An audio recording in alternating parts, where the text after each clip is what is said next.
improvising? Yes, please. Okay, so I started improvising in 1998. I was in college at UT, and I wanted to be an actor at that time, so I was in the habit of going on any audition where they would let me audition, just to be in practice for that. So there was an audition for an improv troupe, and I'd never done improv, and it was on a Monday, and I remember I had a paper to write, I was tired, I had a headache, I did not want to go when this came around, but I had already signed up, so I went, and I had the best time ever. I had so much fun. It was just play. It wasn't like a real audition at all. And then I got called back, and then I really wanted to be in the troupe. So I went back to the callback, and I sucked. I was horrible.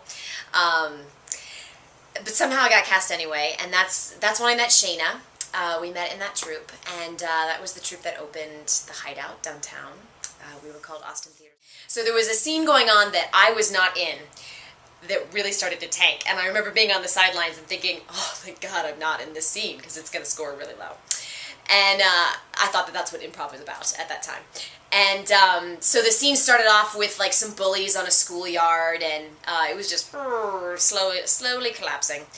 And one of the bullies said something about the teacher is coming, and nobody came on. And so Sean Hill was directing the show, and he was like, Lauren, and waved me on, and I was like, shit, because I had no idea what to do, and I walked on, and I knew that whatever it was that I said or did needed to save this scene, and I had no idea what it was, but I had a pretty good idea that Sean knew what it was, but I didn't, and I just stood there, and I felt paralyzed, and the bully came up and confronted me, and without me telling it to, my arm just punched the bully, which was the same way that the scene had started, with the bully punching the kid, and they threw the lights, and it got a big round of applause, and the scene got a high score. And I just remember standing there in the dark thinking, how did I do that?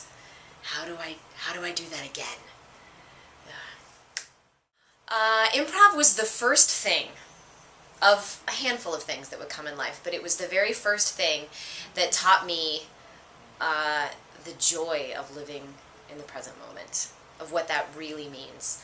I desperately wanted to be good at things and not be wrong and not fail. I was trained very well through childhood to make those the goals of my life in school and other things, and when I found improv, it was, even in the beginning when I was horrible, if I could just get that little snippet of what it felt like to just be purely spontaneous, it was worth like a year of school in terms of learning about life. I'd say that I'm really interested when I teach improv in relating it back to life, not just to performance, because I think that how you behave on stage as an improviser is like an excellent mirror to how you behave in life. For example, if you go on stage and you try to control everything, maybe you're doing that at work or in your relationships or something like that. Or if you're terrified to go out on stage, maybe you're afraid to take risk in life. And it can just be this really interesting mirror. We're all afraid when we get up on stage to improvise, especially when we're new at it. And it's interesting to see how you react when you're afraid. Do you play high status? Do you play low status? Do you let somebody else control you? Do you want to be controlled? Are you sexual? Are you violent? All of these things come out. I think that's super interesting. And number one, I think that improv is about playfulness. So I try to encourage that.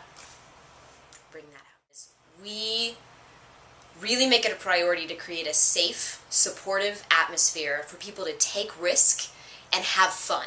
Our number one thing is to provide a situation where you can have fun taking risk and failing, which is a huge part of improv. So it's a pretty positive place to be, a positive place to learn.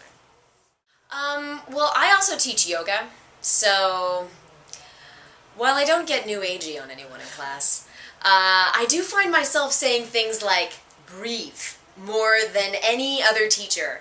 Usually when people are on stage and they're nervous, the number one thing that they forget to do is breathe. And if you just start breathing again, you'll start improvising and it's a lot easier. So I love it. Yay!